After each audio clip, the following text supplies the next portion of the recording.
नमस्कार दोस्तों। आज जो है हम लोग चित्रा जो यात्री जी के द्वारा लिखा गया पहला कविता संग्रह है उसमें ऋतु संधि कविता पढ़ने जा रहे हैं। आज हम लोग तारक गाछ छोटा सा कविता प्रकृति का वर्णन था। जो एक का गाछ जो अकेले एक सुनसान जगह पर खड़ा है उसके बारे में था छोटा सा कविता। एग्जाम पॉइंट ऑफ व्यू से उतना इम्पोर्टेंट कविता नहीं है। तारक गाछ हुए पढ़े। उसके बाद द्वंद्व कविता पढ़ें जो एग्जाम पॉइंट ऑफ व्यू से इम्पोर्टेंट कविता है। ये कविता साबित करता है जो यात्री जी किस तरीके से युग दृष्टा और युग सृष्टा कवि थे। और यात्री जी जो इस कविता में दिखाते हैं जो द्वंद्व जो आदमी के मन में रहता है। द्वंद्व किस चीज का द्वंद्व? जो गांव का जीवन अच्छा है कि शहर का जीवन अच्छा है। कभी आदमी को लगता है जो गांव का जीवन बहुत अच्छा है और कभी आदमी को लगता है शहर का जीवन अच्छा है। और ये द्वंद्व आज से 72 साल पर अर्थात 100 साल पहले भी द्वंद्व होता था। आज भी आदमी के मन में ये द्वंद्व होता है। तो द्वंद्व कविता जो है ये आज के समय में भी बहुत ही समीचीन कविता है। आज के समय में भी बहुत ही इसका इम्पोर्टेंस है कविता का। तो द्वंद्व कविता हम लोग पढ़े और लंबा कविता भी था, लगभग में 1-1.5 घंटा लगा। हम लोग अच्छा से द्वंद्व को पढ़ लिए। द्वंद्व कविता पढ़ने से और भी क्या बेनिफिट है? जो आपको जो मिथिलांचल का जो भी पावन तो त्योहार सब है उसके बारे में आप अच्छा से समझ जाइएगा। मिथिलांचल की संस्कृति को आप अच्छा से समझ जाइएगा।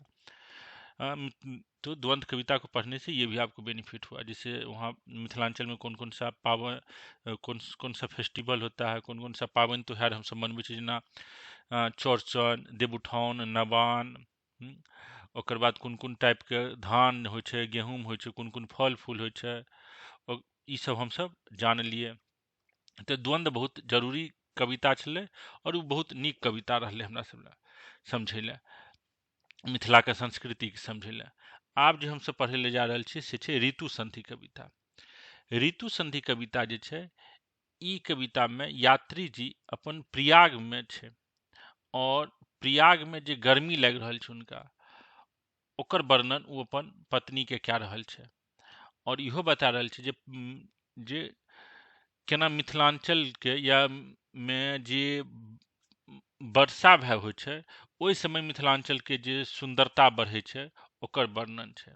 अर्थात यात्री जी के इहो प्रकृतिये चित्रण छै मोटा मोटी, जे एहिमे जे गामक प्रकृति और जिस प्रदेश में अर्थात जे प्रयाग में यात्री जी रहि रहल छै ओतुका जे प्रकृति जे छै, ओतुका जे पेड़ पौधा छै, ओतुका जे दिक्कत भए रहल छै ओकरा बारे में नीक से ऋतु संधि में वर्णन छै।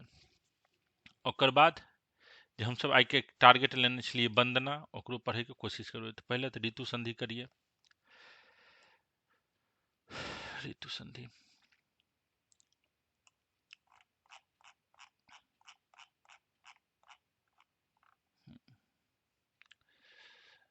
ऋतु स्क्रीन देखा जा रही है ना?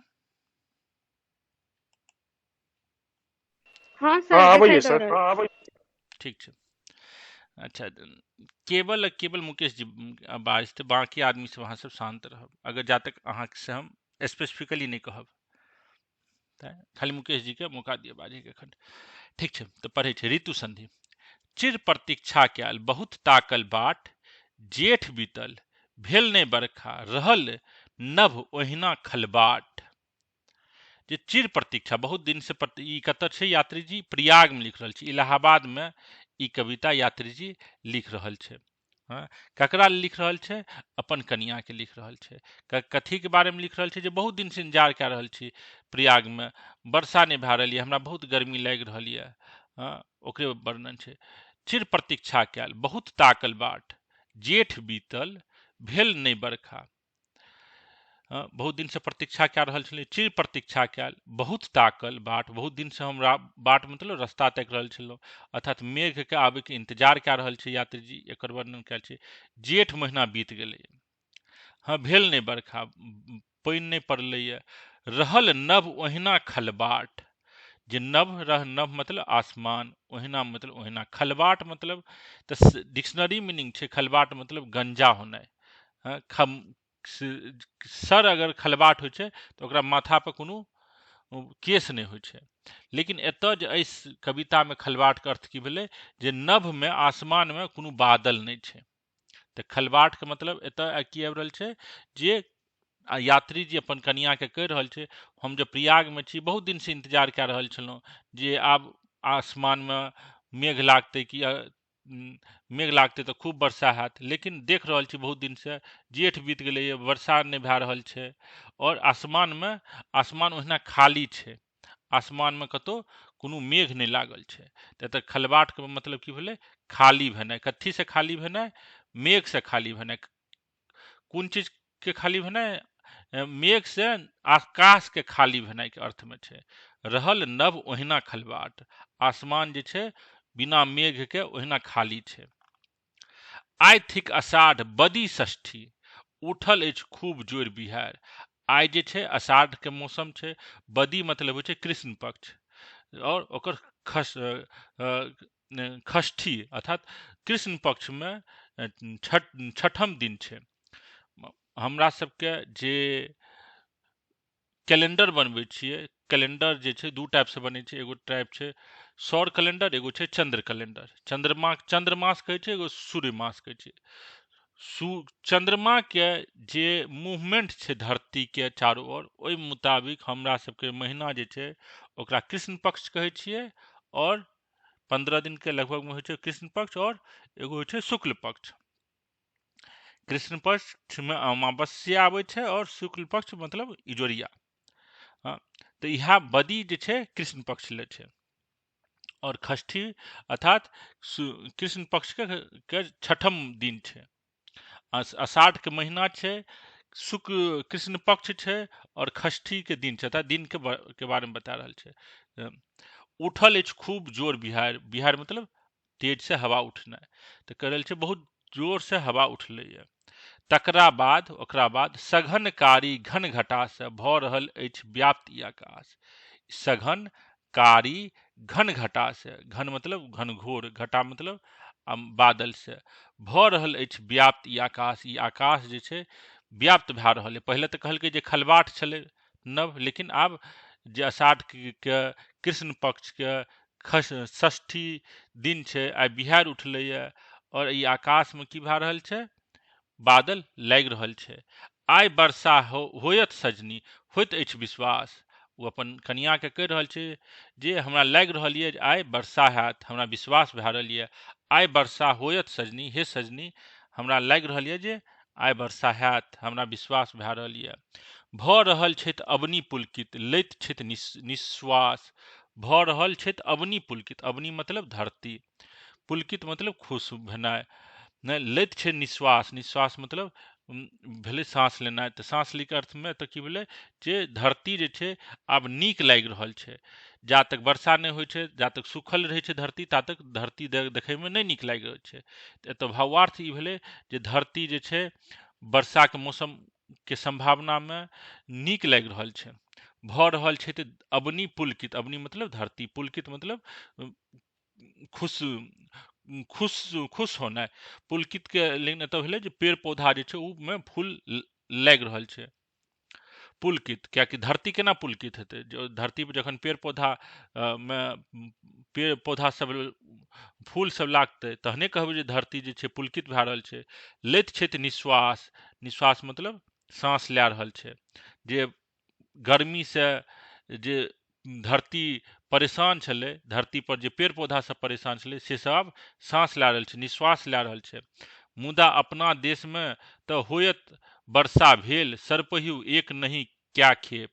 लेकिन यात्री जी कह रहल छै अपना देश में अर्थात मिथिला देश में अखन तक क्या बेर वर्षा भए गेल हेतै? हाँ, हम तऽ अखन एतऽ प्रयाग में इंतजारे कए रहल छी। अखन आइ बतेने छलहुँ यात्री जी अपन मिथिलांचल के देश बतबै छै और भारत के महादेश बतबै छै। तऽ मुदा अपना देश में तऽ होयत वर्षा भेल, सरपही एक नहीं क्या खेप। सरपही मतलब सच में, एक नहीं क्या खेप मतलब एक बेर नहीं अखन तक मिथिलांचल में वर्षा भए गेल हैत, बहुतो बेर वर्षा भए गेल हैत अखन तक। मुदित मन से लोक बेस गबै हैत मलार। मुदित मन मतलब खुशी, खुश मन से लोक सब मलार गाबि रहल हैत। मलार एक टाइप के गान छै जे वर्षा के मौसम में लोक सब गाबै छै। तो यात्री जी कहि रहल छै जे अपना एहिठाम अर्थात मिथिलांचलमे मिथिला देशमे एखन तक तऽ कए बेर पानि पड़ि गेल हेतै। मुदित मन से लोक बेस गबै हैत मलार, भरल होइत अवश्य भूतही बलानक धार। जे पानि तऽ कए बेर भए गेल हेतै, वर्षा कए बेर भए गेल हेतै, जे भूतही बलान सब जे छै ओ छोट छोट नदी सब जे छै भरि गेल हेतै। अपन पोखरिक ओ ठूठ पातर जाठी डूबल होयत। जे अपन जे पोखरि जे छै गाममे, ओकर जे ठूठ मतलब ठूठ पातर जे छै, पातर एगो जे लकड़ी जे होइ छै जे पोखरिके बीचमे होइ छै, जाहिसँ ई पता चलै छै जे ई पोखरिके विवाह भए गेलैए। जाहि पोखरिमे जाठि नहि रहै छै ओ पोखरिके अविवाहित मानल जाइ छै, आ जाहि पोखरिमे जाठि गाड़ि दै छियै ओ पोखरिके की कहै छियै, ई पोखरिके विवाह भए गेलैए। और उएह पोखरिमे हमसब धार्मिक काम काज कए सकै छियै। ई मिथिलांचलके के संस्कृति छै। तऽ उएह जे जाठि जे पोखरिके बीचमे छै ओ डूबि गेल हेतै, किएकि बहुत पानि पड़लैए। तऽ यात्री जी कहि रहल छै जे अपन पोखरिक ओ ठूठ पातर जाठी डूबल होयत, जकर जोर अदृष्ट से अंडायल पोठी ख्यात। जकर जोर, आब तऽ पानि चारू तरफ लागि गेलैए पोखरिमे, पोखरिमे जे जाठि छै ओहो डूबि गेल हेतै, यात्री जी कहि रहल छै। जकर जोर अदृष्ट से अंडायल पोठी ख्यात। जकर जोर अदृष्ट, अदृष्टके मतलब छै जे देखाइ नहि दे। तऽ जकर जोर अदृष्टके मतलब की छलै, जे बहुत भाग्यवान आदमी छै। जेना मानि लिअ पढ़ाइ तऽ सब कए रहल छै, लेकिन जकर जोर अदृष्ट छै, अर्थात जे अदृष्ट तरीका से मेहनत कयल छै। अदृष्ट तरीका के मेहनत मतलब भाग्यशाली जे छै। हाँ, तऽ अदृष्ट के मतलब छै जे देखाई नहीं दै छै। तऽ कोन मेहनत देखाई नहीं दै छै, जे मेहनत में भगवान सहयोग दाल छै। भगवान जे अहाँके जे मदद करैए जीवनमे, ओ तऽ अदृष्टे होइ छै ने। ओहिना संदर्भमे तऽ कहै छै जकर जोर अदृष्ट से अंडायल पोठी खायत, अर्थात जे भाग्यवान हैत, जे उएह जे छै पोठी माछ अंडा वाला पोठी माछ खेतै। हमरा सबके मालूम छै माछ जे होइ छै, बड़का बड़का जे माछ होइ छै ओहिमे अंडा रहै छै, ओकरो हमसब माछ बनबै काल खाइ छियै। तऽ ओहन पोठी माछ जाहिमे अंडा हेतै ओ ककरा भेटतै, जे भाग्यवान आदमी हेतै, जकरा पर भगवानके कृपा हेतै, ओकरे अंडायल पोठी माछ भेटतै। नहीं तऽ सब आदमीके अंडायल पोठी माछ नहीं भेटतै, यात्री जी कहि रहल छै। तऽ अदृष्ट मतलब जे भाग्यवान आदमी छै, जोर मतलब जकर जोर अदृष्ट से अंडायल पोठी खायत। समझ में आबि गेल हैत। धान गम्हरी आंसू मरुआ मकई मूंग उड़ीद, शाम कौन जनेर दुबी घास अनेर, की नहीं ई सब लहाइच, बीत भरी दुई बीत भरी। आब कहि रहल छै जे पानि पड़ि रहल यऽ मिथिलांचलमे। आब मिथिलांचलके तऽ वर्णन छै कनि, जतऽ ई धान लहलहा रहल छै, धान गम्हरी आंसू मरुआ मकई मूंग उड़ीद शाम कौन जनेर, ई सब सबटा फसलके नाम छै। ओकर बाद दुइब घास अनेर, की नहीं ई सब लहलहाइत, बीत भरी दुई बीत भरी, अर्थात जे दुइब छै घास छै ओहो सब लहलहाइत छै। आब कियाकि पानि पड़लैए मिथिलांचलमे, ओहो सब लहलहाइ हैत, और ओहो सब एक बीत दुई बीत के भए गेल हेतै, अर्थात कनि कनि पैघ भए गेल हैत। किबा तहूसँ पैघ आँखि मुनि हम कऽ रहल छी ध्यान। ओकर बाद कहल छै ई सब तऽ होइते हेतै मिथिलांचलमे, कियाकि ओतऽ तऽ एखन तक 3-4 बेर पानि पड़ि गेल हैत। और हम औरो ध्यान कए रहल छी, जखन हम ई सोचि रहल छी जे मिथिलांचलमे पानि पड़ि रहल छै, तऽ और हमरा की ध्यानमे आबि रहल यऽ, हरिहर बाध हरिहर बोन, की लिखू हम अही ठामक हाल। अब मिथिलांचलके तऽ बता देलकै जे ओतऽ हरिहर बाध हरिहर बोन, बाध वन होइ छै जतऽ खेत सब गाँव घरमे होइ छै, ओकरे की कहै छै बाध वन। हाँ, तऽ ओतऽ हरिहर छै कियाकि ओहिमे खूब फसल लागल छै, तऽ ओ हरिहर बाध छै। हरिहर वन, वन मतलब जतऽ लकड़ी जतऽ शीशम सखुआ सबके जे पेड़ लगेने छै ओकरा वन कहि रहल छै, या बाध जतऽ खायवला खाद्यान्नके जे फसल होइ छै ओकरा बाध कहि रहल छै। तऽ दुनू हरिहर छै कियाकि खूब पानि पड़लैए।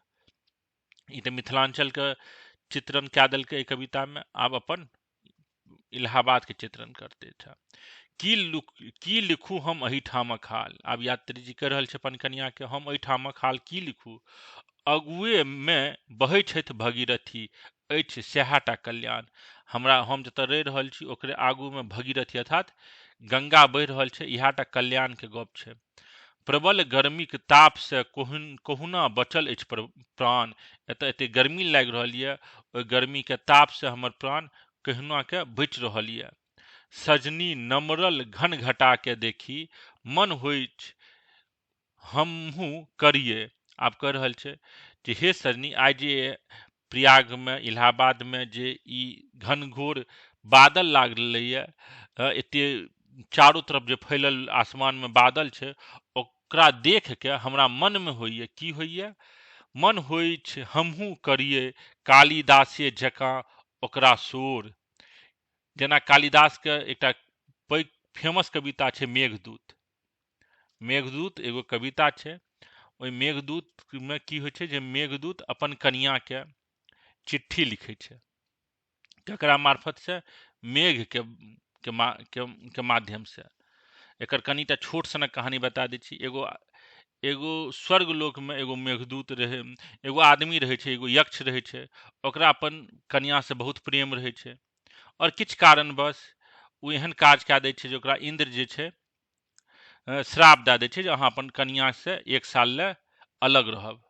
आब ओकरा अपन कनिया से वियोग में रहल नहीं जाइ छै उ यक्ष के। लेकिन ओकरा इंद्र श्राप दए देलकै यऽ, उ की कए रहल छै, उ अलग रहि रहल छै, और हर हमेशा अपन कनिए के बारे में सोचैत रहै छै जे हमर कनिया से हम भेंट करब, कखन की गप करब, नहीं गप करब। तो इएह सोच विचार में जो यक्ष रहे छै, उ की करे छै, ओतऽ देखै छै जे एगो मेघ छै आसमान में लागल। ओहि मेघ के जाके कहे छै जे हम तोरा किछु बात बतबै छियै, ई बात अहाँ सुनि लिअ और हमर जे कनिया के जाके कहि देब ई सब बात। तो ये मेघ जे छै मान जाइ छै ओ यक्ष के बात जे ठीक छै, अहाँ कहू जे की अहाँ अपन कनिया के कहै ले चाहै छियै। तो जखन मेघ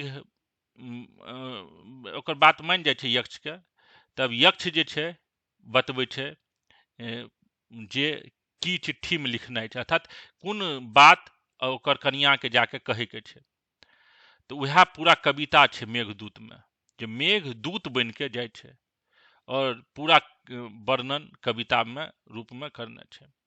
तो जेना कालिदास अपन मेघदूत में वर्णन केने छै, तो ओहिना चूंकि यात्रियो जी रहि रहल छै प्रयाग में, ओकर कनिया छै मिथिलांचल में, तो यात्री जी ओहिना मेघदूत जेना अर्थात कालिदास के मेघदूत जेना सोचि रहल छै जे हमहूँ जे प्रयाग में जे मेघ लागलैए ओकरा दूत बना के अपन मन के बात बताबी, और उ जो मेघ जे छै उ मेघ हमर मन के बात मिथिलांचल में जे हमर कनिया ये ओकरा जाके बता देते। उएह बात के एतऽ समझाबै के कोशिश कयल छै। मन होइछ हमहूँ करिए कालिदासे जकाँ ओकरा शोर, अर्थात जेना कालिदास अपन मेघदूत में मेघ के बजेने छलै, शोर मतलब आवाज देनाइ, पुकारनाइ। कालिदासे जकाँ ओकरा शोर, के कहू नहीं कऽ सकैछ ओ लिफाफक काज। के कहू नहीं कऽ सकै अछि ओ लिफाफक काज। फेर कह रहल छै अपने आप के जे केओ कहै छै जे मेघ जे छै लिफाफ के काज नहीं कए सकै छै।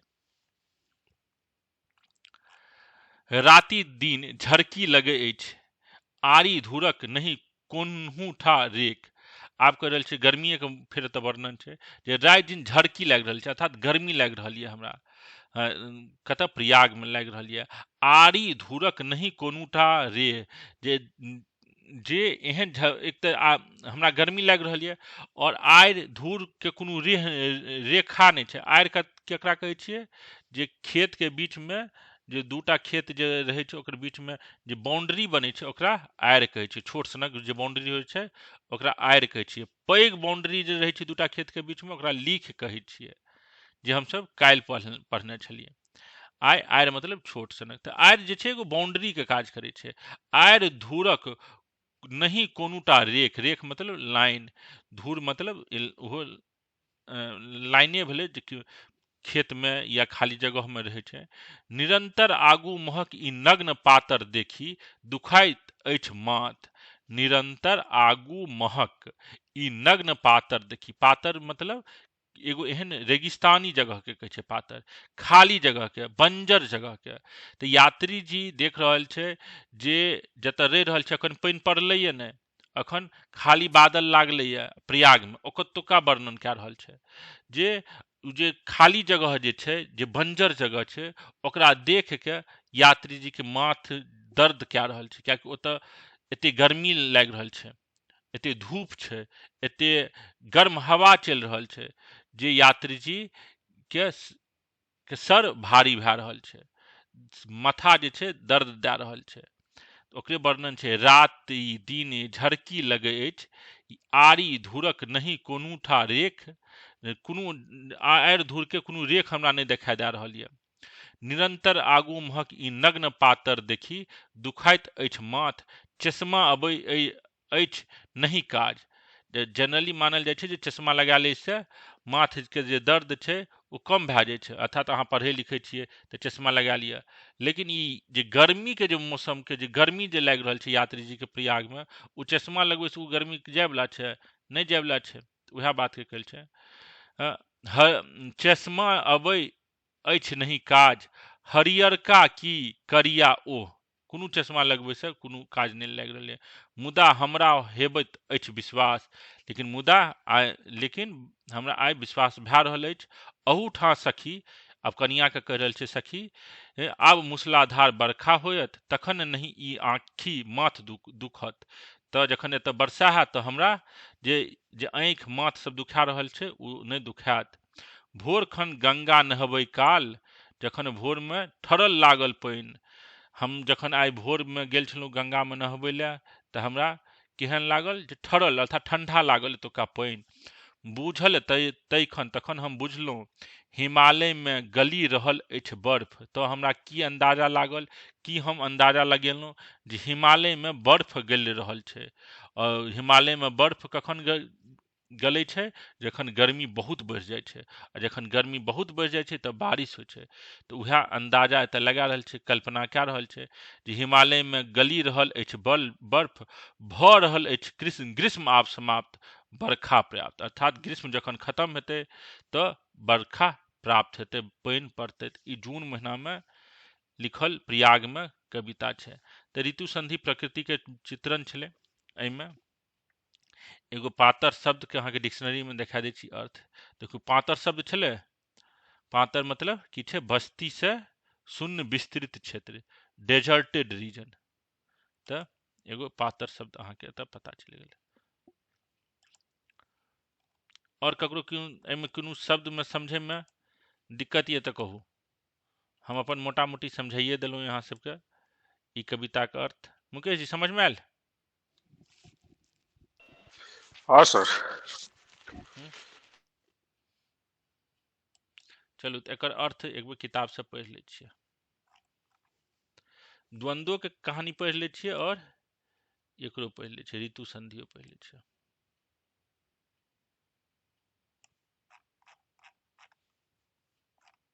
गांधी तो वंदना पढ़े के छै, ऋतु संधि, द्वंद्व ऋतु संधि में नहीं छै, ऋतु संधि के एहिमे नहीं देने छै। ठीक छै, ऋतु संधि ओहन कोनो टफ नहीं छलै, बहुत आसाने छलै, बात बुझलियै। एकरा द्वंद्व के पढ़ि लेबै, एक बेर द्वंद्व पढ़ू तऽ मुकेश जी।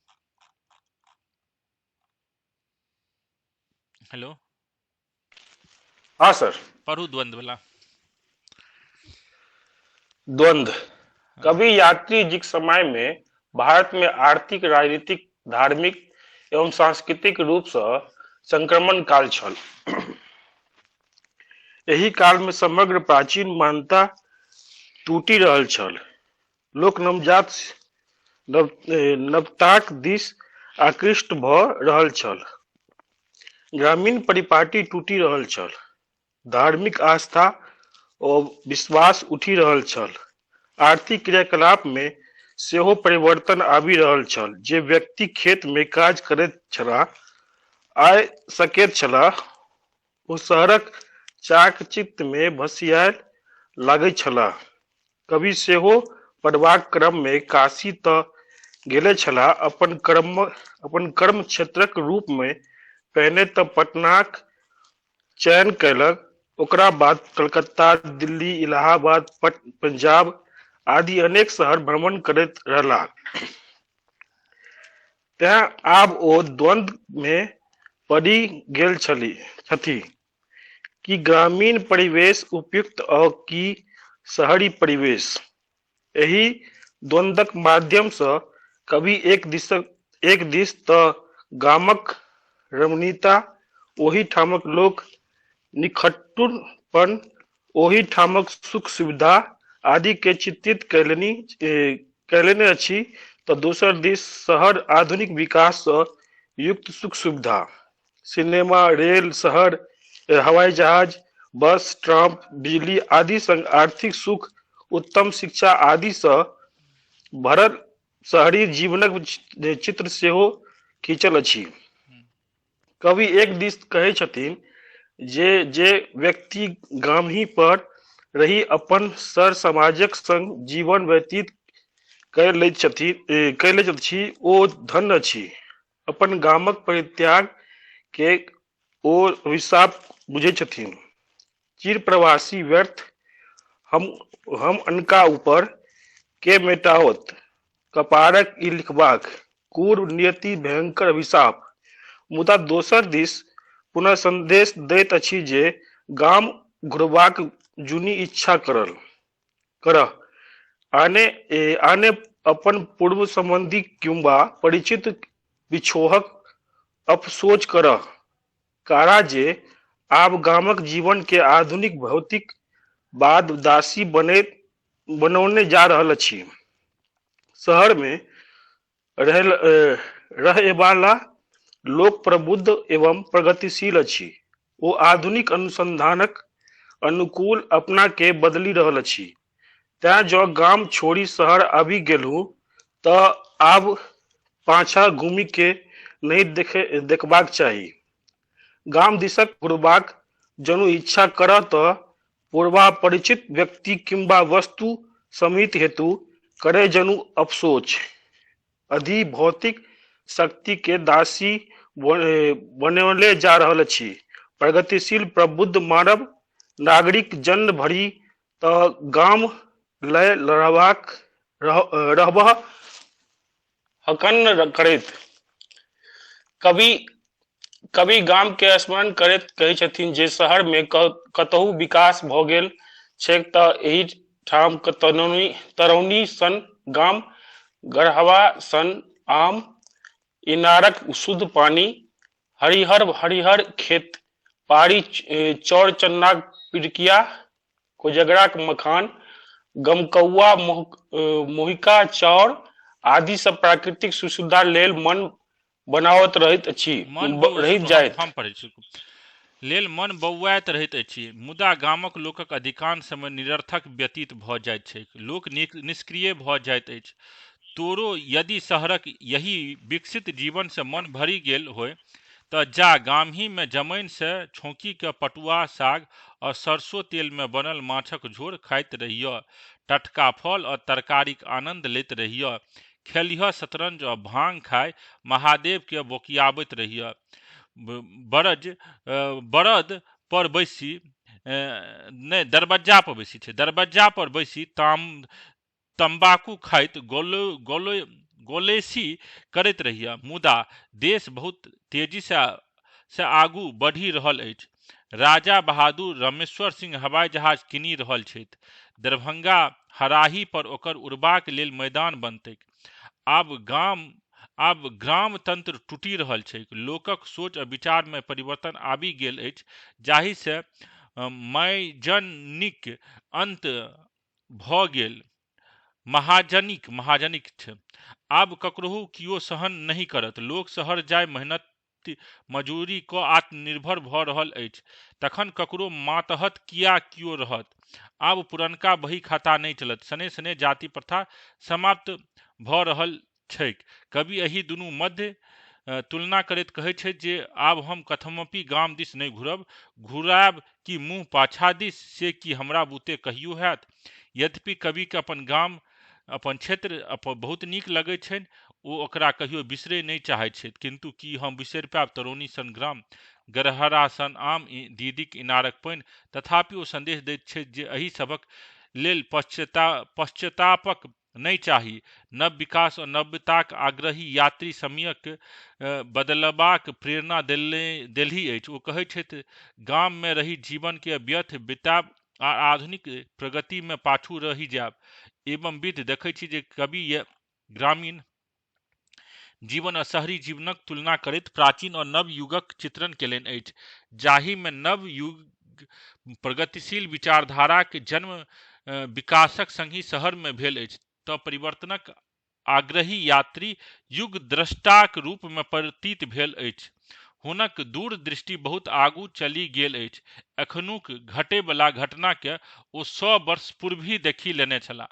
देख रहल छियै केना युग द्रष्टा युग स्रष्टा वाला जे गप हेतै ओकरा एतऽ लिख रहल छै। तोरी के हरसिंहक देवहक डारि, काल्हि जो बौआ बियाहथी मैम, महाश्वेता बहुरिया चनमारि पौ आबी बिहुसी लगौती गोसाइनक गौर गौर गोर गोर तो अहाँ की छोरी के माटी पड़ै चलि जायब मोरंग देश। एहि पाँति से स्पष्ट अछि जे ओ युग द्रष्टा सेहो छलाह और अपन अनुभव से समाज के सचेष्ट केलनि। आइ जे हमसब सवेरे पढ़ने छलियै, अगर ओ अहाँके समझमे आबि गेल हैत तऽ ई व्याख्या अहाँके नीकसँ समझमे आबि गेल हैत।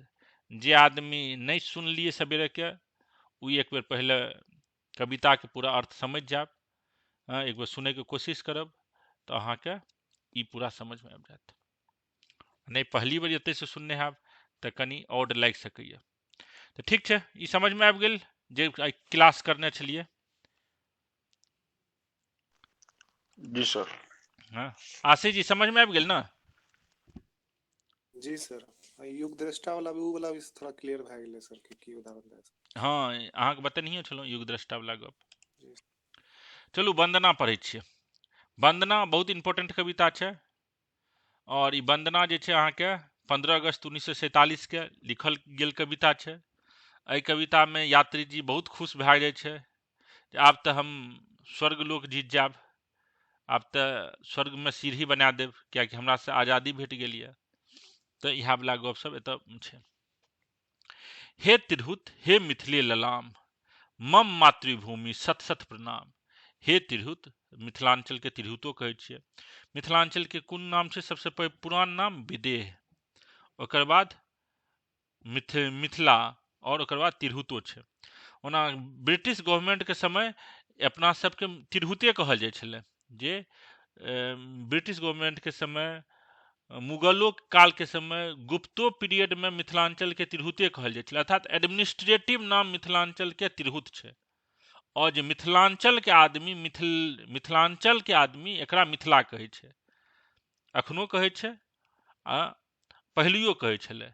लेकिन जे ब्रिटिश गवर्नमेंट जे गंगा के उत्तर वाला जे बिहार के भाग छलै ओकरा तिरहुत कहै छलै।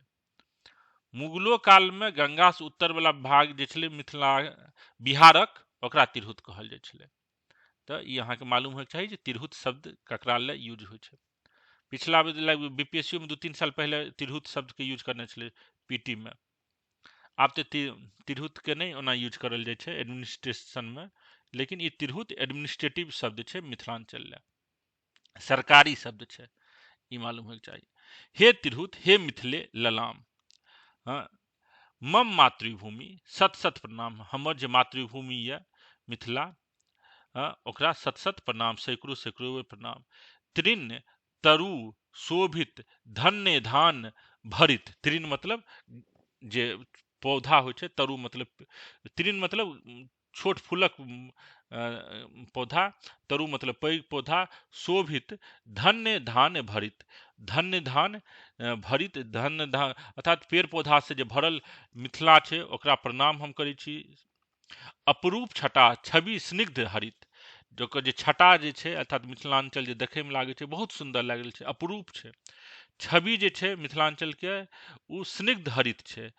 स्निग्ध, अस्निग्ध, अस्निग्ध हरित, अस्निग्ध मतलब होइ छै सुंदर, अस्निग्ध मतलब होइ छै लागल, लागल मतलब भिजल। स्निग्ध के अर्थ अहाँके हम एतऽ देखबै छी कि नहि, एक मिनट रुकू। ई स्निग्ध शब्द 2-3 बेर हमरा सबके यूज करे के छै, तो अहाँ स्निग्ध शब्द के एक बेर समझ जाओ, शायद एहिमे हेतै स्निग्ध शब्द नहीं छै। स्निग्ध शब्द अहाँ इतना टा समझू, सुंदरता के अर्थ में आबै छै। स्निग्ध सुंदर, छवि स्निग्ध हरित अर्थात सुंदर लग रहल छै, हरियाली वाला मिथिलांचल के छवि छै। अब गंगा तरंग चुंबित चरना, फेर वह जहाँ के बतेने छलो जे मिथिला के ज्योग्राफी जे छै, ज्योग्राफिकल इंडिकेशन जे करल जाइ छै, और ई कतऽ छै, मिथिला के ज्योग्राफिकल बाउंड्री या के बतेने छै, मिथिला के ज्योग्राफिकल बाउंड्री अहाँ के भेटै छै चंदा झा के किताब में। चंदा झा बतेने छलै, की बतेने छलै, आइ एकटा कवितो हम सब देखने छलिए, मिथिला के ज्योग्राफिकल बाउंड्री दक्षिण में गंगा, दक्षिण में गंगा, उत्तर में हिमालय, पश्चिम में गंडक, पूरब में कोसी। वह लाइन के अतः छै, गंगा तरंग चुंबित चरना, शीर शोभित हिमगिरी निर्झरना, गंडकी गावथी दहिना जहिना, कौशकी नास्थी बामा तेहना, घेमुरा तिरुगा जीवच करे, कमला बागमती से सिक्त दे। एकरा हम कनी यहाँ से देखबै छी, रुकू।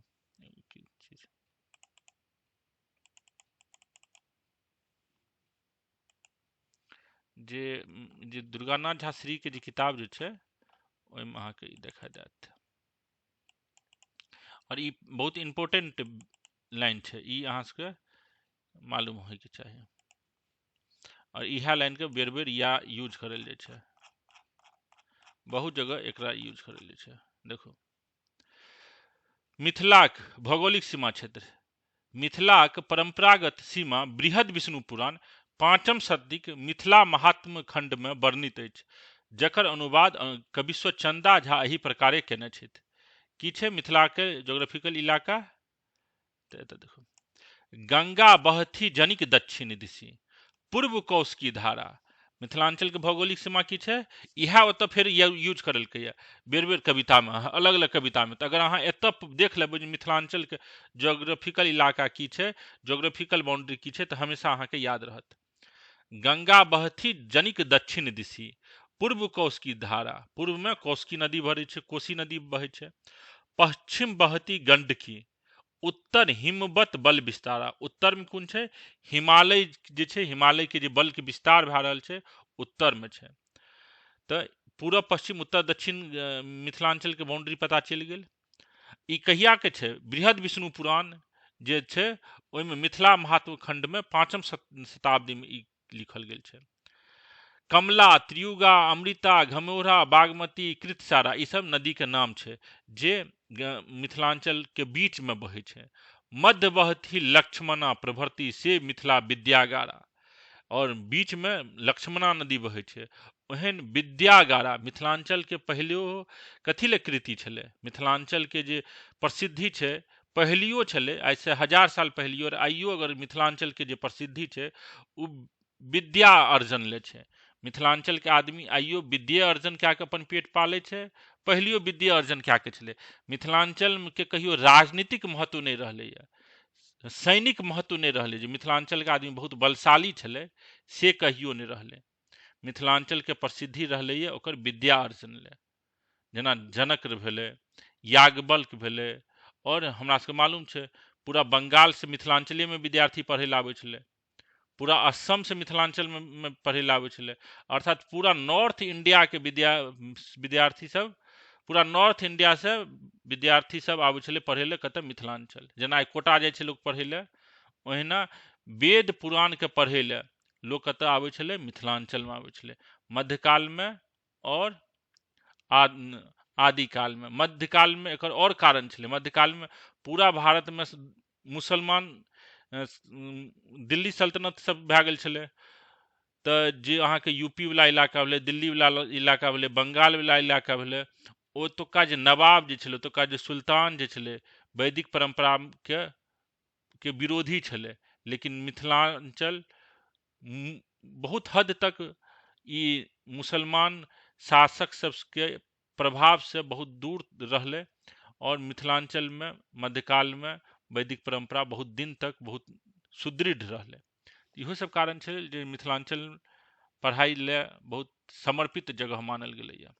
तो अहाँके देखा देलहुँ जे मैथिली अर्थात मिथिलांचल के जे भौगोलिक सीमा जे छै एकरे एतऽ लिखल गेलैया और ई लाइन के अलग अलग कवि सब अलग अलग कविता में यूज करने छै। तो देखू, गंगा तरंग चुंबित चरना, अर्थात गंगा के जे तरंग छै, गंगा नदी में जे पानि बहि रहल छै उ चुंबित कए रहल छै चरण के, ककर चरण के?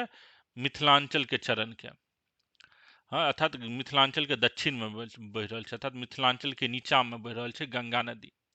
चरना अर्थात चरण सबसे निचलका भाग होइ छै शरीर के। तो ओहिना मिथिलांचल के चरण के चुंबित कए रहल छै? गंगा नदी। सिर शोभित हिमगिरी निर्झरना, जे मिथिलांचल के जे सिर भेलै अर्थात मिथिलांचल के जे उत्तर वाला भाग भेलै ओहिमे कथी शोभा कए रहल छै? सिर शोभित हिमगिरी निर्झरना। हिमगिरी जे बर्फ के जे पर्वत छै, बर्फ के पर्वत मतलब हिमालय, उ कथी कए रहल छै? मिथिलांचल के सिर के शोभित कए रहल छै। गंडकी गावथी दहिना जहिना, गंडकी नदी जे छै बहि रहल छै दहिना भाग में। कौशकी नाचथी बामा तहिना, जेना पश्चिम में गंडक नदी बहि रहल छै ओहिना पूरब में कोसी नदी बहि रहल छै। घेमुरा त्रियुगा जीवछ करे, कमला बागमती से सिक्त दे। तो घेमुरा नदी के नाम छै घेमुरा त्रियुगा जीवछ करे, कमला बागमती से सिक्त दे। मिथिलांचल के जे देह छै उ कथी से सिक्त भेलैया? भीजल छै कमला बागमती के पानि से भीजल छै। गंगा नदी ओकर चरण के धोइ रहल छै, हिमालय जे छै ओकर सिर के शोभा में छै। ई फिर वह बाउंड्री पता चल गेल अहाँके। अनुपम अद्भुत तब स्वर्णांचल, की नहीं फुलै फरै प्रतिपल। अनुपम छै मिथिलांचल, अद्भुत छै मिथिलांचल, और तब स्वर्णांचल, तब मतलब तो छै तोहर, अर्थात मिथिलांचल के अहाँ के जे आंचल ये स्वर्ण से भरल आंचल ये, जे अनुपम लागि रहल ये, अद्भुत लागि रहल ये अहाँ आंचल ये। की नहीं फुलाय फरे प्रतिपल, एतऽ हर हमेशा की कोन एहन फल छै जे एतऽ नहीं फरै छै आ फूलै छै। ई भए गेलै जोग्राफिकल। आब हिस्टोरिकल फैक्ट सब बतायल जेतै, एतुका कोन कोन महान महान व्यक्तित्व सब मिथिलांचल में छै ओकर बारे में बतायल जा रहल छै, जकरा हमसब माँ मिथिले कवितो में पढ़लियै ये बहुत नीक से। तो मिथिलांचल के सबसे फेमस जे व्यक्ति छै उ के छै? जनक और सीता। तो ओकरे बारे में सबसे छै जय पतिव्रता सीता भगवती। जय अर्थात जे सीता भगवती जे छै अपना सब कहै छियै माँ सीते, तो ओकर माँ सीते जे पतिव्रता छै, हाँ, पति धर्म के पालन करलकै माँ सीते, ओहि सीता के जय कए रहल छै। जय कर्म योग रत जनक निरपति, कर्म योग में जे रत जनक जे छलै सीता के पिताजी, निरपति मतलब छै राजा। तो ककर अब जय जयकार कयल छै? पहिल लाइन में सीता के जय जयकार केलकै, पतिव्रता सीता के जय जयकार केलकै। दोसर लाइन में जे जनक जे छलै फिलोसफर किंग, जे राजो छलै और विद्वानो छलै, तो ई जे छलै ओहन कर्म योग में रत छलै जनक। जनक के खूब ज्ञान छलै, प्रचंड ज्ञान छलै, बहुत ज्ञानी आदमी जनक, लेकिन वो ज्ञान के मार्ग के कारण ई नहीं कलकै जे अपन जे कर्म छलै ओकरा छोड़ि देलकै। जेना बौद्ध धर्म में कहल जाइ छलै जे अहाँके चलि जाउ संन्यास लए लिअ, गृहस्थ जीवन को छोड़ दिया, सामाजिक बंधन को छोड़ दिया, लेकिन मिथिलांचल के आदमी अखनो और पहलियो खूब ज्ञान रहे छले, लेकिन उ संन्यास नहीं धारण करे छले, उ सब गृहस्थ जीवन जीवे के मिथिलांचल में अखनो मानल जाइ छै जे गृहस्थ जीवन उत्तम जीवन छै। संन्यास लेनाइ मिथिलांचल के संस्कृति के विरोध मानल जाइ छै। तो अहाँ के अगर बहुत ज्ञान भए गेलिए तो अहाँ ई नहीं जे संन्यास ला लियो, अहाँ गृहस्थ जीवन के पालन करू। गृहस्थ जीवने नीक जीवन मानल गेलै अपन मिथिलांचल में, और एकर प्रतीक की छै? एकर सिम जनक मुनि छै। जय जय गौतम, जय याज्ञवल्क, गौतम मुनि छलै, हाँ, ये अहिल्या स्थान गौतम कुंड अखनो मिथिलांचल में छै। अहिल्या स्थान वाला कहानी जे अहाँ सब एक बार पढ़ि लेब, सबटा तो हम रिपीट नहीं कर रहल छी। माँ मिथिले कविता एकदम पढ़ि लेब। ओतऽ गौतम मुनि के छलै ये, अहिल्या स्थान के की इम्पोर्टेंस छै, याज्ञवल्क्य जे मुनि छलै ओ कोन काज करने छलै, तो ओकर जय जयकार कयल छथि। गौतम मुनि के जय होय, याज्ञवल्क्य मुनि के जय होय, जय जय वात्स्यायन, जय मंडन वात्स्यायन जे काम शास्त्र जे लिखने छलै वात्स्यायन, ओकरो जय जयकार कऽ रहल छै। हाँ, मंडन मिश्र जे भारती मंडन मिश्र महिषी वाला जे छै ओकरो जय जयकार कऽ रहल छै। जय जय वाचस्पति, जय जय उदयन जे वाचस्पति मिश्र के जय जयकार कऽ रहल छै, उदयनाचार्य के जय जयकार कऽ रहल छै। उदयनाचार्य के की ख्याति छलै केओ कहबै? अगर अहाँ सब माँ मिथिले कविता पढ़लियै ये तऽ अहाँ सब ककरो याद ये की करने छलै उदयनाचार्य, कि नहीं ये ककरो याद? सबटा बिसरि गेलियै। आशीष जी, मुकेश जी, याद ये? जी सर, उद्यनाचार्य रहे सर वो मतलब बौद्ध धर्म के तभी प्रचार बेसी हुए रहे, तो वो समय सर वो बौद्ध धर्म के प्रचार मतलब अपन वैदिक सनातन धर्म के बचबे ले सर वो वैदिक परंपरा के प्रसार करने में सर। हाँ, उदयनाचार्य बौद्ध धर्म के वर्चस्व के मिथिलांचल में रोकल के बात बुझलिए। वात्स्यायन वात्स्यायन की छलै? सर काम शास्त्र के रचयिता न रहे सर। हाँ, कोन टाइम एकर टाइम पीरियड की छै? वात्स्यायन कोन वंश में छलै? सर ई नहीं एकदम कंफर्म छै सर, याद नहीं छै सर। ई गुप्ता टाइम पीरियड में छै। वात्स्यायन जे छै ने गुप्ता टाइम पीरियड में छै। ठीक छै, तऽ ई वात्स्यायन जे छै अहाँके गुप्ता टाइम पीरियड के छै। मंडन मिश्र के टाइम पीरियड 11वीं शताब्दी के आसपास मंडन मिश्र के मानल जाइ छै।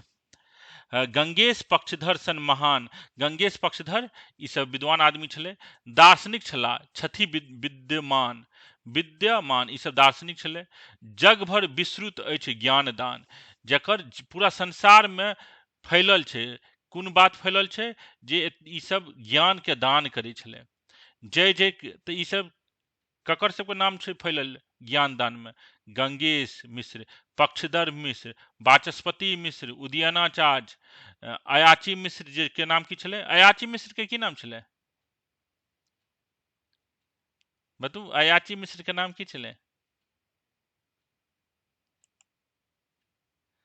क्यों कहू, अयाची मिश्र के की नाम छलै? कनी क्वेश्चन उल्टा नहीं लग रहा है? शोले वाला बसंती तुम्हारा नाम क्या है? जी सर, क्वेश्चन उल्टा लग रहल छै। अयाची मिश्र ककरा कहै छलियै? अयाची वो तो सर पक्षधर मिश्र के अथी रहना है। मुकेश जी बतबू, अहाँ सबके माँ मिथिले कविता हम बहुत लंबा 1-1.5 घंटा समझलियै माँ मिथिले में। ओकरा अयाची मिश्र उपनाम छलै, ओ ककरो से याचना नहीं करै छलै, तैं ओकरा अयाची मिश्र कहै छलियै। लेकिन ओकर अपन नाम की छलै अयाची मिश्र के? ओकर पुत्र के की नाम छलै? शंकर देव रहे सर, शंकर नहीं वो सर पक्ष सर ई में कंफ्यूजन भए गेल छै। पक्षधर मिश्र रहे, अयाची मिश्र रहे। कियाकि ई सब तो फेमस नाम छै, अहाँके नहीं समझ में आए तो माँ मिथिलियो वाला कहानी अहाँ नहीं एक्सप्लेन कऽ सकबै। तैं कहलहुँ, अगर माँ मिथिले अगर नहीं समझ में आयत तो वंदना समझे में मुश्किल भए जायत। रानी जी, अहाँ तो माँ मिथिले सुनने छलियै ने? रानी सर वो शंकर जी रहे सर, वो शंकर मिश्र छलै। सुनू, अयाची बेटा रहे मिश्र, सर। अयाची मिश्र के नाम छलै भवनाथ मिश्र। भवनाथ मिश्र के जी पुत्र छलै शंकर मिश्र। शंकर मिश्र जी क्या सर, फेमस छलै? सर वो राजा के दरबार में गेल रहे तो वो अपन वो जो मतलब बात कहने रहे राजा से, तो सर वो की गप तो कहलकै? राजा बहुत खुश भेल रहे ओकरा से। कोन गप कहलकै? वो सर अब वो प्रसंग याद नहीं छै, लेकिन ई छै कि सर तैं वो राजा के तैं दरबार कहलहुँ में रिविजन बुलेने। करबै तहने हैत। ओ कहलकै जे हम 5 साल के छी, लेकिन हमर सरस्वती 5 साल के नहीं है। हम 5 साल के छी, हमर सरस्वती 5 साल के नहीं है। हमरा अहाँ बच्चा नहीं समझब, हमरा से अहाँ संसार के कोनो गप पूछि सकै छी। शंकर मिश्र जखन 5 साल के छलै तऽ राजा शिव सिंह ओकरा लग आबि कऽ पूछलकै जे अहाँके की आबैया। हाँ, तो जखन ई पूछे छै शंकर मिश्र से राजा शिव सिंह अहाँके की आबैया, तऽ ओ कहै छै जे हम छोट जरूर छी, हम 5 साल के, हमर एखन उम्र 5 साल नहीं भेल यऽ, लेकिन हमर जे सरस्वती यऽ, हमर जे ज्ञान यऽ, ओ छोट नहीं छै। हम पूरा प्रकांड पंडित 5 साल में छी। ई गप जे कहै छै बालोहम, एकर जे छै माँ मिथिले वाला में जे हम 5 साल के छी, लेकिन हमर सरस्वती जे छै छोट नहीं छै। ई देखो छी कतऽ छै, सर वो अयाची मिश्र के नाम की कहने रहिए सर, भवनाथ नाम मिश्र, पूरा? भवनाथ मिश्र। अयाची मिश्र के नाम की छलै? भवनाथ मिश्र।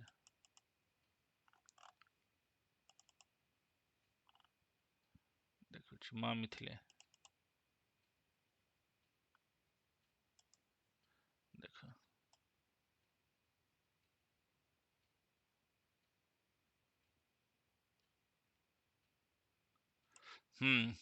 बालोहम जग जग जग दानंद 9 मई बाला सरस्वती अपूर्णे पंचमे वर्षे वर्ण्यामी जगत प्रियतम। मैं बालक हूँ, अभी 5 वर्ष की अवस्था भी पूरी नहीं हुई है, किंतु मेरी सरस्वती अर्थात विद्या बाला नहीं है, तीनों लोकों का मैं वर्णन कर सकता हूँ। भवनाथ मिश्र उसके सुपुत्र शंकर मिश्र दोनों ही प्रकांड पंडित थे। भवनाथ मिश्र महान पंडित होते भी सर्वथा निष्प्रिय थे। उन्होंने कभी किसी से कुछ याचना नहीं किया, जिससे उसका नाम अयाची मिश्र पड़ गया। पुत्र शंकर मिश्र पिता से भी बढ़कर प्रभावशाली निकले। समझ में आयल? तैं कहलहुँ एक बेर पूरा माँ मिथिले कविता के पढ़ि लेब।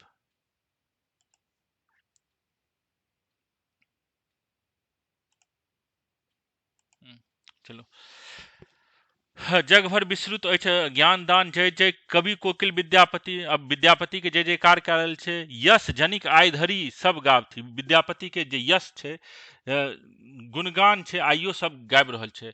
10 दिस विख्यापित गुण गरिमा, 10 दिशा में विद्यापति के गुण गरिमा आइ विख्यापित छै। आइ मिथिलांचल के कोनो एक विद्वान के आदमी के जे सब आदमी जाने छै, जे मिथिलांचल के नहियो छै, तऽ ओ एक के छै विद्यापति टा छै। मिथिलांचल के बाहर के आदमी गोविंद दास, चंदा झा, मनबोध एकरा सबके नहीं जाने छै, लेकिन विद्यापति के सब जाने छै। यश जनिक आइ धरि सब गावथि, 10 दिस विख्यापित गुण गरिमा, जय जय भारती जय जय लक्ष्मा। भारती के छलै मंडन मिश्र के जे पत्नी छलै, ओकरे नाम छलै भारती। ओकरो जय जयकार कयल छै, तऽ सबके जय जयकार कऽ रहल छै खाली। हाँ, खाली अहाँ नाम मालूम होइके चाही। जय जय लक्ष्मा, लक्ष्मा के छलै शिव सिंह के पत्नी छलै। जे लक्ष्मा के लाके ये विद्यापति 12 साल रहलै। जखन शिव सिंह मरि गेल छलै, कि भागि गेल छलै, कि गायब भए गेल छलै, भगवान जाने की भेलै शिव सिंह के 1406 या 1416 में, तऽ लक्ष्मा के जे छै विद्यापति अपना साथ, अर्थात लक्ष्मा के संग विद्यापति रहलै 12 साल। ओकर बाद लक्ष्मो मरि जाइ छै 12 साल के बाद। हाँ, तऽ लक्ष्मा के छै शिव सिंह के कनिया छै। ओहो बहुत पैघ विदुषी रहै छै, ओहो बहुत पैघ विदुषी रहै छै, कविता सब लिखैत रहै छै। ओकरो जय जयकार कऽ रहल छै। जय जय जय हे मिथिला माता, और फिर कहल छै हे मिथिला माता अहाँके जय जयकार हो। जय लाख लाख मिथिला के पुत्र, लाखों लाख जे मिथिला के पुत्र छै, ओकरो जय जयकार हो। अपने ही हाथे हम सोझरायब। आब की करल छै, हम अब अपने हाथों सोझरायब, अर्थात अब हम अपने से शासन करब अपन मिथिलांचल पर। अपने देशक शासनक सूत्र, अपने कोन शासन करैके यऽ, कोन शासन पद्धति अपनाबैके यऽ मिथिलांचल में, आब हम अपने हाथ एकर निर्णय लेब। बाभन क्षत्रिय ओ भूमियार का, आब सबटा नाम जाति जते नाम छै, सब जाति के नाम अहाँ सुनि लिअ मिथिलांचल में कोन कोन जाति सब छै। तऽ ओकर नाम छै बाभन क्षत्रिय ओ भूमिहार, कायस्थ सूरी ओ रोनियार। रोनियार होइ छै जे बनिया जे रहै छै, ओकरा रोनियार कहै छियै। तऽ बाभन क्षत्रिय ओ भूमिहार, कायस्थ सूरी ओ रोनियार, गोरी कोरी कुर्मी ओ गोढ़ी गुआर, धानुक अमात कोयट मला, खतबे ततमा पासी चमार। खतबे सब जे छै ST SC में आबै छै। खतबे ततमा पासी चमार बरही सोनार धोबी कमार सैयद पठान मोमिन मियाँ जोल्हा धुनिया कुजरा तुरुक मुसहर दुसाद ओ डोम नट भले हो हिन्नू भले मुसलमान मिथिलाक माटी पर बसनिहार मिथिलाक अन्न से पुष्ट दे। अर्थात स्वतंत्रता से पहले अपन सबके मिथिलांचल जे छलै जाति पातिके नाम पर बटल छलै, अखनो छै, लेकिन यात्री के की लागलै आब तऽ हम सब देश आजाद भए गेलियै, आब हमसब मिल के रहब।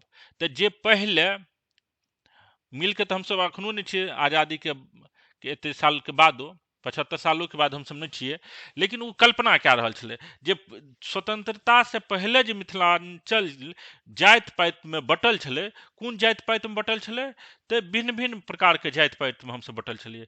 केओ की कहे जे हम बाभन छियै, केओ क्षत्रिय कहे, तऽ कोन कोन जाति के आधार पर जे बटल छै तऽ उ जाति सबके नाम दए देलकै यऽ। जे चाहे बाभन होय कि क्षत्रिय होय कि भूमियार होय कि कायस्थ होय कि सूरी होय कि रोनियार होय कि कोइरी होय कि कुर्मी होय कि गोर होय कि गुआर होय कि धानुक अमात केवट मलाह खतबे ततमा पासी चमार बरही सोनार धोबी कमार सैयद पठान मोमिन मियाँ जोल्हा धुनिया कुजरा तुरुक मुसहर दुसाद ओ डोम नट। ई सब छलै हिंदू धर्म में जे जाति के आधार पर मिथिलांचल बटल छलै ओकर नाम छै।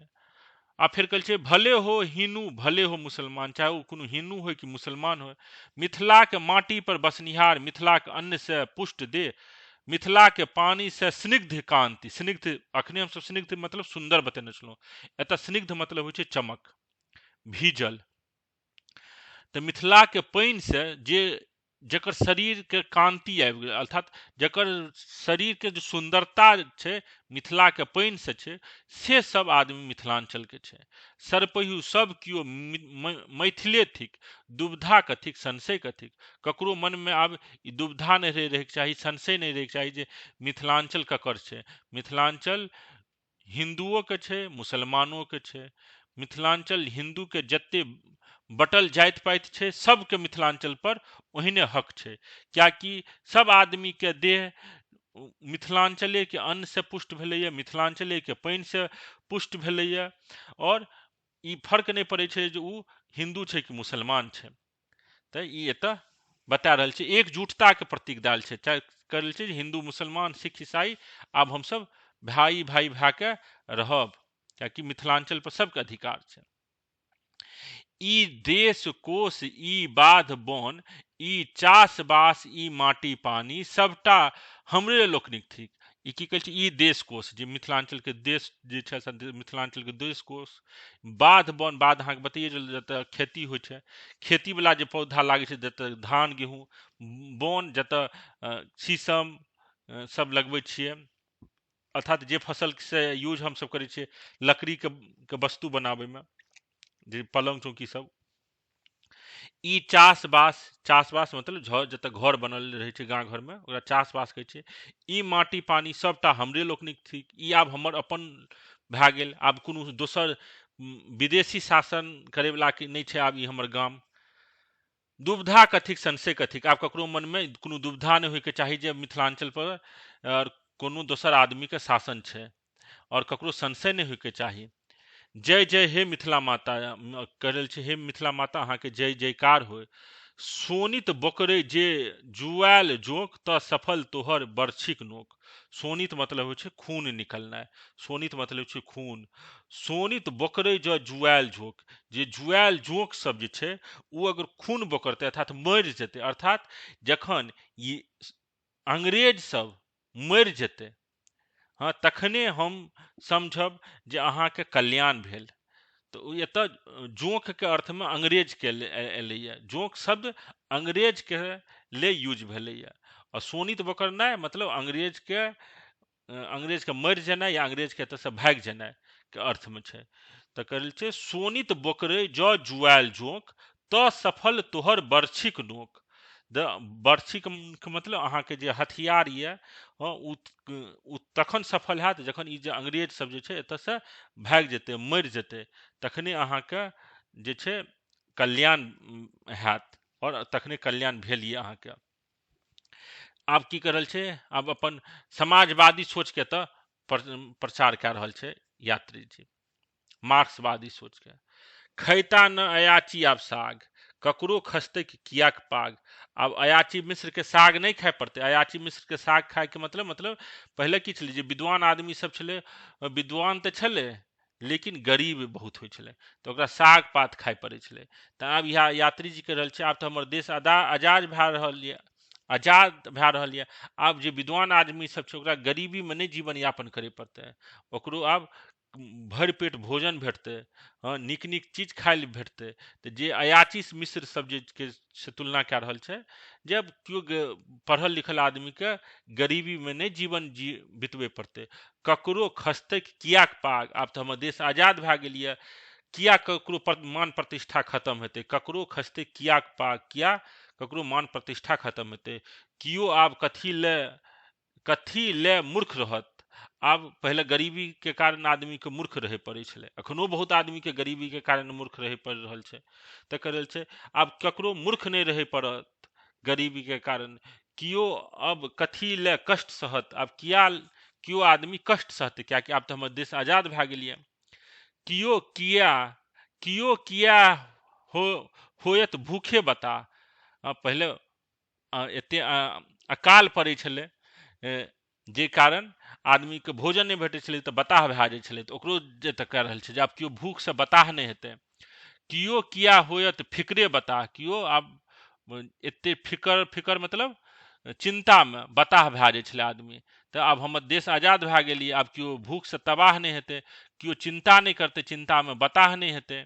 नहीं पड़ल रहत भेटतै काज, आब केओ आदमी बेकार नहीं रहतै, पड़ल नहीं रहत। अर्थात एहन नहीं छै जे काज जे खोजतै ओकरा काज नहीं भेटतै।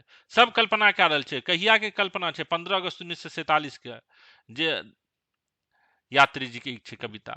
नहीं पड़ल रहत भेटतै काज, आब सब आदमी के काज भेटतै, आब बेरोजगारी खत्म भए जेतै।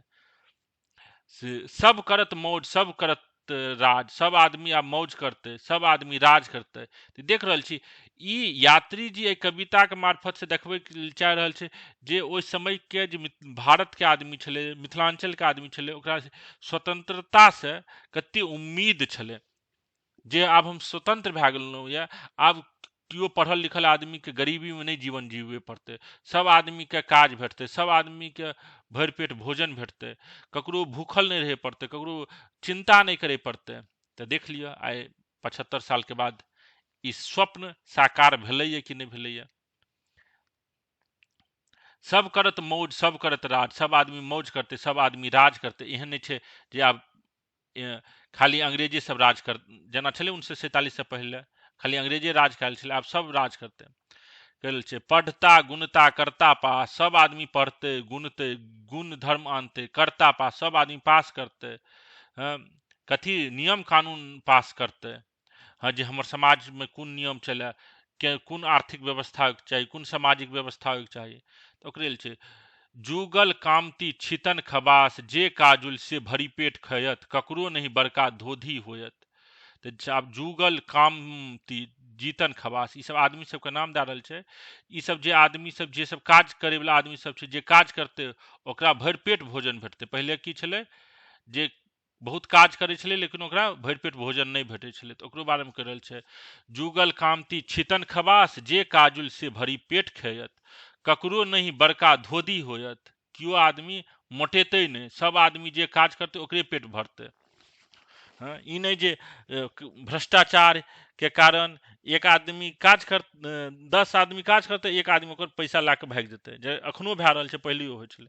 तो वो आदमी जे मोटायल आदमी के की मतलब छै, मोटायल आदमी के मतलब ई छै जे दोसर के हिस्सा के अन्न खा रहल छै, दोसर के जे संपत्ति छै हड़प रहल छै, तब ने धोइध ओकरा निकलि रहल छै। अगर वो अपना से मेहनत करते दिन राति तो ओकर धोइध नहीं निकलते। तो धोइध निकलनाइ प्रतीक कथी छै, भ्रष्टाचार के, शोषण के। तय कह रहल छै कि आब ककरो धोइध नहीं निकलते, सब आदमी नीक से रहते। कहबौता अजुका महाराज केवल कामेश्वर सिंह काल्ही। आइ जे मिथिलांचल के जे कामेश्वर सिंह महाराज जकरा कह रहल छियै, आब तऽ देश आजाद भए गेल यऽ, आब ओकरा केओ महाराज नहीं कहते। उ ओकरा की कहते, खाली कामेश्वर सिंह कहते। हमरा लोकनिक जे खाइ छी खेता ओहो से दालि भात दालि। आब ओकरो केओ आगू पाछू नहीं करते, ओहो आब जे हम सब खा रहल छी दालि भात, ओहो दालि भात वएह कामेश्वर सिंह खेते। और ओकरा आब केओ महाराज नहीं कहते, ओहो आम आदमी के जेना आब भारत में मिथिला देश में रहते। ई सब कह रहल छै। अछि भेल कतको युग पछाती, ई महादेश स्वाधीन आइ कह रहल छै। अछि भेल कतको युग पछाती, अर्थात कते युग के बाद आई भारत स्वाधीन भेल यऽ। कियाकि हम खाली आज अखन हम अंग्रेजे के गुलाम नहीं छल। अंग्रेज के गुलाम से पहले हम रहलहुँ ककरा से गुलाम, मुगल से पहले दिल्ली सल्तनत, दिल्ली सल्तनतों से पहले कते कनिष्क सब एले हमरा सब पर शासन करल। कम से कम 2000 साल के हम सब प्रतंत्र रहलहुँ। वएह कर रहल छै। अछि भेल कतको युग पछाती, ई महादेश स्वाधीन आइ कते युग के बाद आई ई महादेश जे छै, महादेश देख लिया अर्थात भारत ले एतऽ एलैए। और मिथिलांचल ले कोन शब्द यूज होइ छै, देश। आई कते युग के बाद ई भारत जे छै स्वतंत्र भेल यऽ। आब की भए रहल छै स्वतंत्र भए होइके बाद, दिल्ली पटना और दरभंगा फहराइत सब ठा तिरंगा। दिल्ली में, पटना में, दरभंगा में सब जगह तिरंगा फहरा रहल छै। दुर्मद मानव म्रियमान आय, दुर्मद मानव घमंडी, जे लोक के शोषण करे वाला जे छै, ओहन दुर्मद, ओहन आदमी के की कहै छै दुर्मद। म्रियमान मतलब जकरा में प्राण नहीं हो, एकदम बेकार भए गेलै, ओकरा की कहै छियै म्रियमान। अहाँ सब छियै कि चलि गेलियै सुतै लए? आशीष जी जी जी सर, सुन रहल छै सर। सुनि रहल छियै ने? Yes. हाँ। मुकेश जी छियै कि गायब भए गेलियै? नहीं सर, छी सर। समझ में आबि रहल यऽ? हाँ सर। ठीक छै। म्रियमान मतलब होइ छै मृत प्राय, मरल के समान। और दुर्मद मतलब नशा में चूर, उन्मत्त, पागल। हाँ, तो जे नशा में चूर छले आदमी सब, अर्थात जे अंग्रेज सब नशा में चूरे मानल जाइ छलै, उन्मत्त पागल जेना करै छलै। तो उ जे नशा में चूर आदमी सब जे छलै, अर्थात जे अंग्रेज सब छलै, उ आई केना भए गेलैए, मरल के समान भए गेलै, मृत्यु के समान भए गेलैए। और की भेलैए, जे बदमाश आदमी सब छलै उ आई एकदम मृत के समान भए गेलै, मरल के समान भए गेलैए। और माटिक कन कन सप्राण आय, और जे माटि के एक कण छै उ आय सप्राण भए गेलैए। आब किया भए गेलै? कियाकि आइ हमर देश आजाद भेल यऽ। देखू कतऽ लिखलकै, पटना में लिखलकै यऽ, कहिया? 15 अगस्त 1947 के छै कविता। माटिक कन कन सप्राण आय, जते माटि के एक कण छै ओहिमे प्राण आबि गेलैए। किया आबि गेलै? नव तंत्र मंत्र चिंताधारा, नव सूर्य चंद्र नव ग्रह तारा। आई की भए रहल छै? नया तंत्र आबि रहल छै, नया मंत्र आब एतऽ लोग बाजि रहल छै।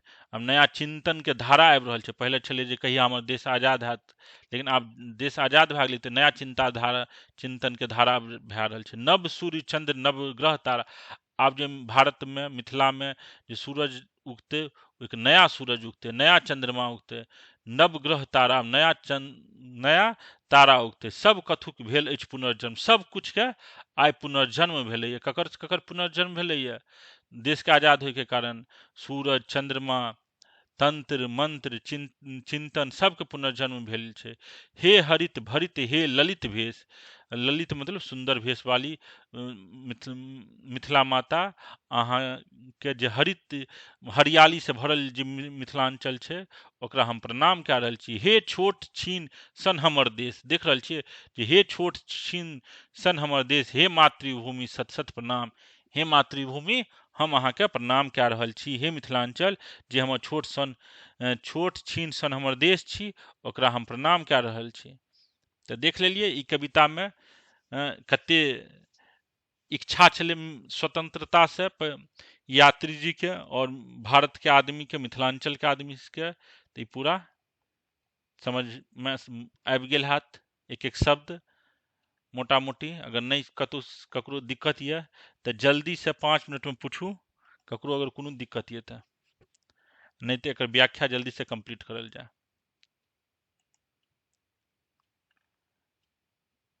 समझ में आबि गेल ना मुकेश जी?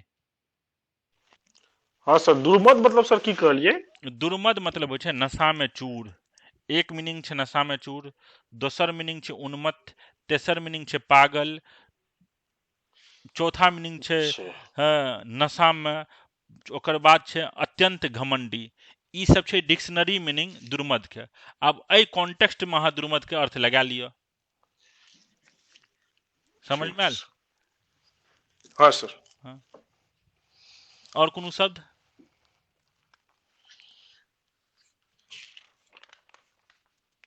स्निग्ध, स्निग्ध के एक मतलब होइ छै जिसमें स्नेह या तेल हो या चिकना या चिपचिपा। दोसर स्निग्ध का मतलब छै सुंदर, या तेसर मीनिंग छै सौम्य, चौथा मीनिंग छै मधुर, पांचवा मीनिंग छै प्रेम से भरा हुआ, स्नेह से भरा हुआ। तो अहाँ के कॉन्टेक्स्ट के अर्थात ओई कविता में कोन मीनिंग सबसे ज्यादा उपयुक्त हेतै उ अहाँ के सोचे पड़त, उ अहाँ के यूज करे पड़त। समझ में ठीक आयल? छै सर। हाँ हाँ सर। हाँ। तो एकर अर्थ पढ़बै कि बाद में हाँ पढ़? सर। एकरा पढ़ लिया था। अच्छा आशीष जी आप पढ़िएगा। जी सर, पढ़ देते हैं सर। एक मिनट रुकिए। अमित आनंद आपको पढ़ना है? अमित आनंद पढ़ पाइएगा अभी आप?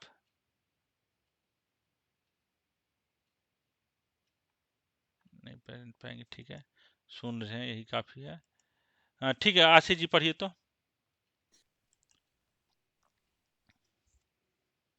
वंदना।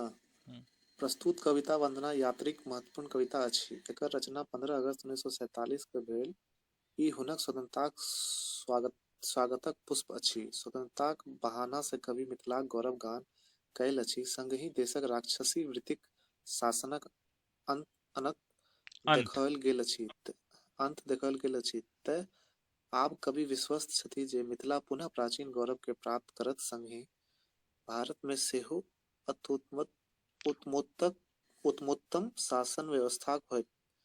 मिथिलाक जयगान में कवि प्राचीन गौरवक चित्रणक संगहि एकर प्राकृतिक सुषमाक वर्णन सेहो करब नहीं बिसरायल अछि।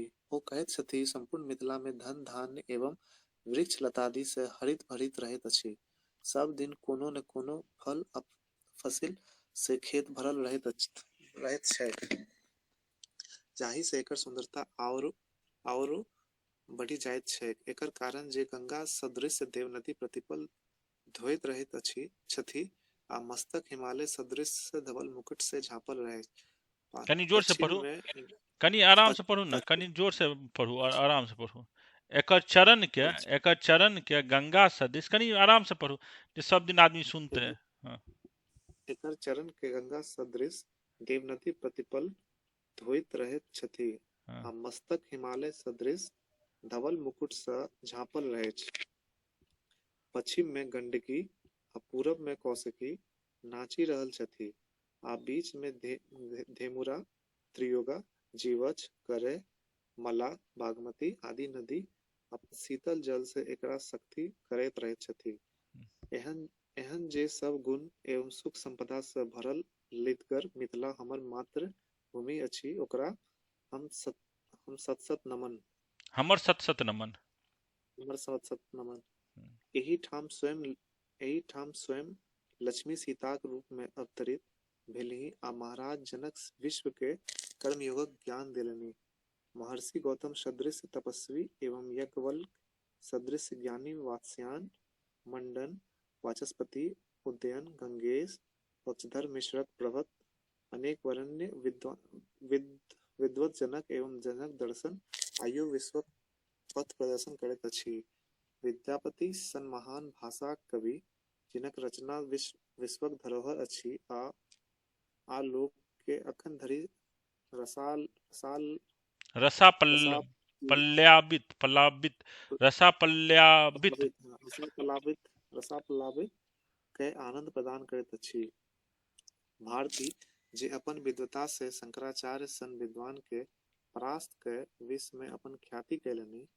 लखिम अपन बुद्धिमता लखी से माँ सबके लखी माँ लक्ष्मा अपन बुद्धिमता से सबके आश्चर्यचकित कयने छलीह।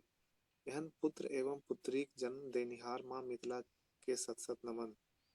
मिथिला मिथिलाक लाख लाख पुत्र चाहे जाहि कोनो जातिक होय, कोनो धर्मक होय, ओकर शरीर एकरही माटी पानी से उपजल अन्न फल से पुष्ट छैक, तें ओ सभी मैथिल अछि। ओकर सौंदर्यक आभा मिथिलाक रंग से रंगल छैक, तें हमरा लोकनि भाई भाई छी। हम सब अपन कोनो प्रकारक विवाद के स्वयं सोझरायब लेब। ई संपूर्ण मिथिलाक बाध बोन चास बास सब हमरे लोकनि थिक। हमरा लोकनि एकर रक्षाक लेल सतत तत्पर रहब। आब हमरा लोकनि स्वतंत्र भ गेल छी। आब अयाची के साग नहीं खाय पड़तीन, ने केकरो अपमानित होयबाक पड़तै। आब केकरो केओ शिक्षा ग्रहण करबा से नहीं रोकी सकैत। सब अपन सामर्थ्यक अनुसार पढ़त लिखत, न कोई कष्ट सहत, न भूख से तबाह होयत। स्वतंत्रता भेटी गेला से रोजी रोजगारक सबके समान अवसर सबके भेटत। स्वतंत्रता सबके भेटी गेला से सबके रोजी रोजी रोजगारक रोजगार हम्म, समान अवसर भेटत। शासन व्यवस्था में सबक सहयोग रहत। अपन सुख सुविधाक अनुसार शासकक निर्वाचन करत। जे पहिने अपवित्र बुझल जाइत छल, ओहो सभी अब नीक शिक्षा ग्रहण कर सकत। आजुक समय में न कियो राजा रहत, न कियो रंक रहत। जे काज करैत वह टा भरी पेट खा सकैत अछि। जे काल्हि महाराज छलाह, ओहो अब सामान्य लोग जेना सामान्य बनी के रहता। कतेको युगक बाद आई देश भऽ गेल अछि। स्वतंत्र भ गेल अछि। संपूर्ण देश पर आई तिरंगा लहरा रहल अछि, जे दुर्मत छल आई ओ मरल सनक ज्ञात भ रहल अछि। आई संपूर्ण देश में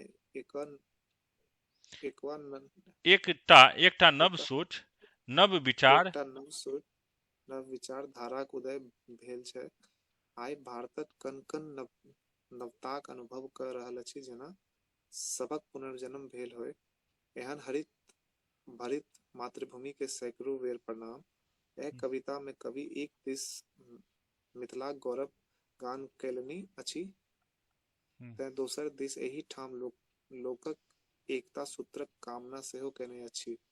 भले हो हिंदू भले मुसलमान, मिथिलाक माटी पर बसनिहार, मिथिलाक माटी पर बसनिहार, मिथिलाक पानी सब स्निग्ध कांति सरिपहु सभी केओ मिथिले थिक।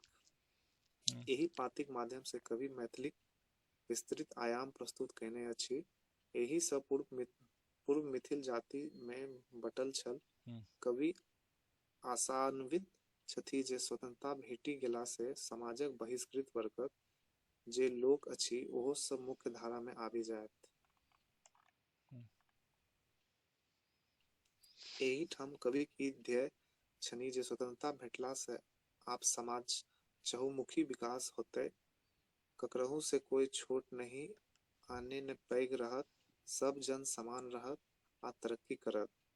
एवं विद कवि कहबाक अभिप्राय अछि जे स्वतंत्र भेला से देशक जे प्राचीन गौरव छल, ओ आब पुनः समुज्ज्वल होयत। देशक गरिमा बढ़त, सभी स्वच्छंदताक अनुभव के अपन अपन विकास में लागि जायत। तखन देशक चतुर्दिक विकासक विकास। संभव भ सकत। तो मोटा मोटी समझ में आबि गेल ई कविता कि ये कविता में कोनो दिक्कत ये कहू आशीष जी? आगे समझ सर, कोई दिक्कत नहीं। हाँ, ये जो है वंदना से कविता आप लोग को तो कंप्लीट हो ही गया है। मुकेश जी कंप्लीट भ गेल ना? आब एकरा बंद कऽ दै छियै। बात बुझलियै? हाँ सर। हाँ, आइ एते तक रहे ले दै छियै। वंदना भए गेलै और अगला क्लास में हमसब जे कविता एकटा बचलैया ऋतु संधि तऽ पढ़ि लेलियै ने? ऋतु संधि और वंदना भइए गेलै। तो चारोटा जे अपन टारगेट छलै वो कंप्लीट भइए गेल यऽ। ठीक छै, अब अगला क्लास में और पढ़बै।